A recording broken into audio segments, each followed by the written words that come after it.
Back to my channel happy students. आज की इस वीडियो में हम कपास की खेती के लिए भौगोलिक दशाओं का वर्णन देखेंगे। ये काफ़ी इम्पॉर्टेंट क्वेश्चन है क्योंकि आपके एग्ज़ाम में फसल से रिलेटेड एक क्वेश्चन रहता ही है, चाहे वो कपास हो, गन्ना हो, चाय हो, कॉफ़ी हो, चावल हो, गेहूँ हो। एक क्वेश्चन आपका रहेगा भौगोलिक स्थिति से रिलेटेड। तो यहाँ पे आज हम देखेंगे कपास की खेती के लिए भौगोलिक दशा क्या क्या होनी चाहिए और इसके प्रमुख उत्पादक राज्य कौन कौन से हैं, इसको हम आज के इस वीडियो में देखने वाले हैं। तो चलिए शुरू करते हैं।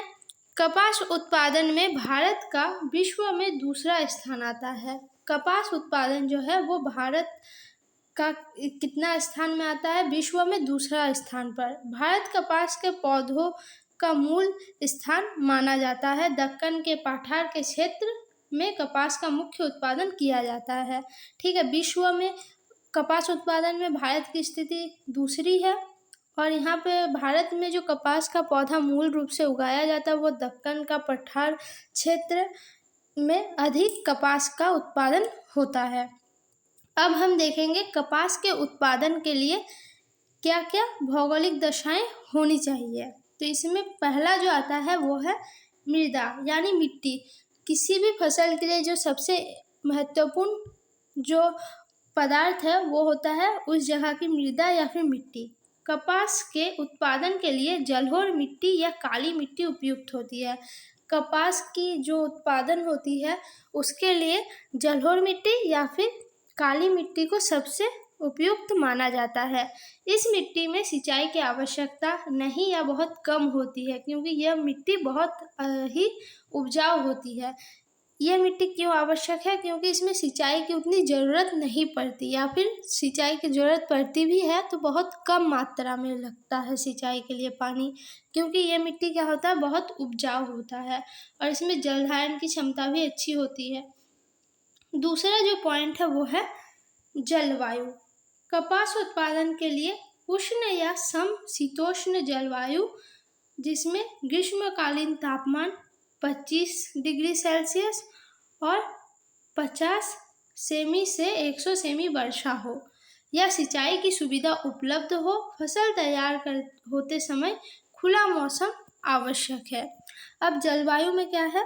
कपास उत्पादन के लिए जो जलवायु होगी वो उष्ण या फिर समशीतोष्ण होगा।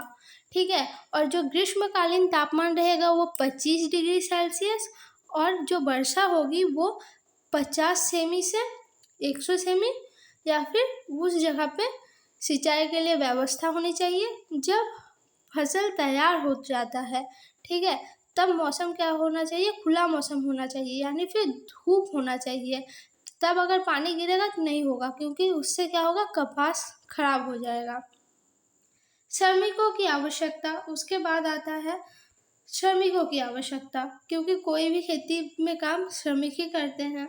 जब कपास का उत्पादन हो जाता है तो अधिक मात्रा में कुशल श्रमिकों की आवश्यकता होती है। ठीक है, जब फसल तैयार होने के बाद क्या होता है? उसको फिर काटना पड़ता है, तो इसमें क्या होता है? अधिक मात्रा में कुशल श्रमिकों की आवश्यकता होती है। कपास की टेढ़ियाँ तोड़ने और उनसे कपास निकालने के लिए, कपास के पेड़ों को तोड़कर उससे कपास निकालने के लिए क्या होना चाहिए? कुशल श्रमिक होने चाहिए। इस तरह से कपास के उत्पादन के लिए उपयुक्त भौगोलिक दशा का होना आवश्यक है। तो इस तरह से यहाँ पे हमने जाना जो किस किस तरह की भौगोलिक स्थिति कपास के लिए महत्वपूर्ण है, जिससे कपास का उत्पादन अधिक मात्रा में हो सके। इससे क्या होगा? कपास की जो उत्पादन होगी वो अधिक मात्रा में होगी। भारत में कपास के प्रमुख उत्पादक राज्य गुजरात, महाराष्ट्र, मध्य प्रदेश, आंध्र प्रदेश, कर्नाटक, तमिलनाडु, पंजाब एवं हरियाणा है। भारत में अगर हम बोले कपास का प्रमुख उत्पादक राज्य कौन कौन सा है, तो गुजरात, महाराष्ट्र, मध्य प्रदेश, आंध्र प्रदेश, कर्नाटक, तमिलनाडु, पंजाब और हरियाणा, ये कुछ राज्य हैं जिनमें कपास का उत्पादन काफ़ी अच्छी मात्रा में होता है। ठीक है, इन राज्यों में कपास उत्पादन के भौगोलिक दशाएं उपस्थित होते हैं जिससे दूसरे राज्यों की तुलना में कपास का उत्पादन यहाँ पे अधिक होता है। इन राज्यों में कपास की जो भौगोलिक दशाओं के बारे में हमने जाना, ये भौगोलिक दशाएं इन जगहों पर मौजूद है इन राज्यों में, जिस कारण से यहाँ पे क्या होता है, दूसरे राज्यों की तुलना में यहाँ पे कपास की जो खेती होती है और कपास का उत्पादन होता है वो अधिक मात्रा में होता है। तो ये थी कपास के भौगोलिक स्थिति उत्पन्न होने की। आपको ये वीडियो कैसा लगा कमेंट में ज़रूर बताइएगा। वीडियो आपके लिए हेल्पफुल रही तो वो भी मुझे बताइएगा कमेंट में। आप नेक्स्ट क्वेश्चन कौन से वीडियो से देखना चाहते हैं ये भी बताइएगा। और वीडियो अच्छी लगे तो वीडियो को लाइक, कमेंट, शेयर और चैनल को ज़रूर सब्सक्राइब करें। धन्यवाद।